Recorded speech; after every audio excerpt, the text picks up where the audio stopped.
হয়েছে? আসানপুরে বাবা বুড়াস্তলায় আসে। এখানে কি হচ্ছে? এখানে পুজো হচ্ছে বাবা। এই পুজোটা কত বছরের জানো? 200 বছর। 200 বছরে? কদিনের পুজো হয়? একদিন। কোন তিথিতে হচ্ছে? মাঘী পূর্ণিমা। মাঘী পূর্ণিমা। কিভাবে হচ্ছে পুজোটা? এখানে বাবার মাথায় সবাই জল ঢালছে, তারপরে সকাল থেকে হরিনাম হচ্ছে, তারপরে উপোস করেছিলাম, আমরা সবাই মিলে উপোস করেছি, তারপরে 12টা থেকে পুজো বসেছে, এখন পুজোটা শেষ হয়েছে, আমরা ভোগ খাচ্ছি। ভোগ খাচ্ছ? কিরম ভিড় রয়েছে? প্রচুর ভিড় হয়েছে। ভোগ খেয়েছ? হ্যাঁ, এটা খাচ্ছি। ভোগ খেয়ে তৃপ্তি পেলে? একদম। কারণ এটা বাবা বুড়ো আছে সেই জন্য। খুব ভালো। উপোস করেছো তুমি? হ্যাঁ। ঠাকুরের কাছে কি মনস্কামনা করলে? ঠাকুর যেন জগতের যত বিষ, সেটা যেন, যেমন বিষ উঠেছিল তখন যেমন খেয়ে নিয়েছিলেন, যেন আজকের যে জগতের বিষ সেটাও যেন বাবা বুড়া খেয়ে নেয়, সেটাই আমরা সবাই ভালো থাকুক নাকি? সবাই ভালো। তা আর কি মনস্কামনা করলে?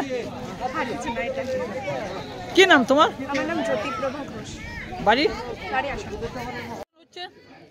আজকে আসানপুরের মাঠে, অর্থাৎ সোনাডাঙ্গা আসানপুরের মধ্যস্থলে আজকে বাবা বুড়োরাজের মন্দির স্থাপনা করে শিবলিঙ্গ প্রতিষ্ঠা করে আজকে পূর্ণিমায় পুজো হলো। আচ্ছা, এই পুজোটা এখানে হতো আগে? হ্যাঁ, আগে হয়েছে, এত ধুমধাম করে হয়নি, আস্তে আস্তে এটা নতুনভাবে মাত্রা পাচ্ছে। কত বছরের পুজো এটা? এটা 200 বছরের বেশি, এরকম আমরা শুনেছি। আচ্ছা, এই মন্দিরটা মানে কিভাবে তৈরি হলো, কাদের সাহায্যে? মানুষের সাহায্যে, এলাকার মানুষের সাহায্যে। কত টাকার পরিমাণে? কত টাকার পরিমাণে? 8 লক্ষ টাকার পরিমাণ। আবার এখানের একটা আমাদের বৈশিষ্ট্য আছে, এই যে দেখছেন ঘেরা আছে, পাশের গ্রাম মুসলিম ভাই আমাদের, তার কাছে চাবি থাকে। এই যে জলের ব্যবস্থা আছে, সে সকালবেলা এসে চাবি খুলে দেয় মন্দিরের, এবং মানুষ এসে এখানে মন্দির দর্শন করে। আমাদের হিন্দু মুসলমানের সমন্বয়ে আজকে এই মন্দির স্থাপন এইভাবে চলছে, তারাও এটাকে গার্ড করে। এই যে শিবলিঙ্গ যে প্রতিষ্ঠিত হলো, এটা কি আগে শিবলিঙ্গ ছিল না এখানে? শিবলিঙ্গ দাদুরা করেছিল, একটা ইট পাথর দিয়ে তৈরি করেছিল, তারপরে শিবলিঙ্গ নিয়ে এসে করা হয়েছিল। এরপরে আমাদেরই এক ভাইপো ডাক্তার, সে মধ্যপ্রদেশ থেকে নতুনভাবে শিব পাথর নিয়ে এসে এখানে পুজো হলো। এই মূর্তিটা কিসের? শিবের? নর্মদা শিবের, মানে কোষ্ঠী পাথরে? কোষ্ঠী পাথরে। এর মূল্য কিরম আছে আনুমানিক? 24,000 টাকা। 24,000। আচ্ছা, এই পুজোটা কিভাবে সৃষ্টি হয়েছিল? সৃষ্টি হয়েছিল বলতে আমরা দাদুদের মুখে শুনেছি, আমরা তো খুব শিশু তখন, বাবাদের মুখে এটা শোনা, যে এইখানে আমাদের যে আশপাশ জমিগুলো দেখছেন আমাদের গ্রামের জমি ছিল। এখানে যখন মোষের গরুর নাঙল নিয়ে চষতে আসতো, তখন ওই মা মনসা যে আমরা বলি, বাবা বুড়োরাজ যে যাকে বলি, ওই নাঙলের সামনে ফোনা তুলে দাঁড়াতো, চলতে দিত না। তারপরে ওরা মনে মনে ভেবেছিল, স্বপ্ন দিয়েছিল যে আমার এখানে স্থাপনা করে দে। তারপরে ওই ছোট্ট একটা স্থাপনা করার পর আস্তে আস্তে এই মন্দিরে আজকে বিরাট আকার ধারণ করেছে। এই স্বপ্না দোষেই এটা হয়েছে মানে?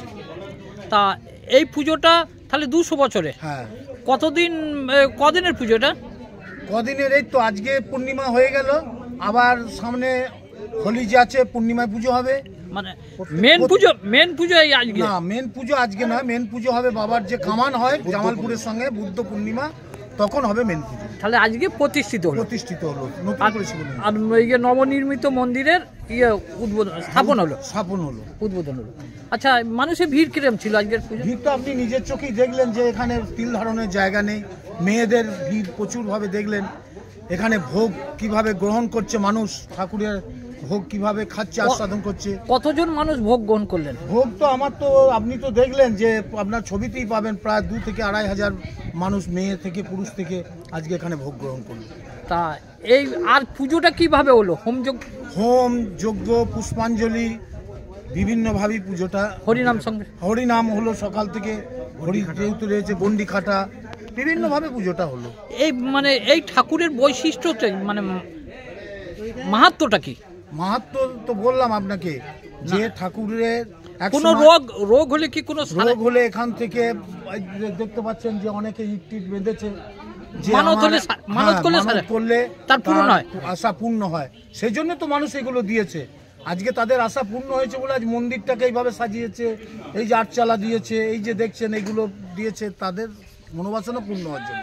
কারা পরিচালনা করে এই পুজো? এইটা পরিচালনা আমরা আগে তো আমরা করতাম, কয়েকজন আমাদের দাদুরা বাবারা করেছে।